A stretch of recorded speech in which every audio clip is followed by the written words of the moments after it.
বাংলাদেশের মোট বিভাগ ৮টি। বাংলাদেশের মোট জেলা ৬৪টি। বাংলাদেশের মোট উপজেলা ৪৯৫টি। বাংলাদেশের মোট সিটি কর্পোরেশন ১২টি। বাংলাদেশের মোট পৌরসভা ৩৩১টি। বাংলাদেশের মোট থানার সংখ্যা ৬৫২টি। বাংলাদেশের মোট ইউনিয়ন ৪৫৭৮টি।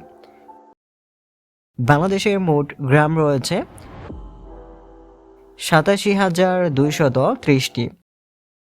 দেশের মোট মৌজা সংখ্যা ৫৮৫৯০টি।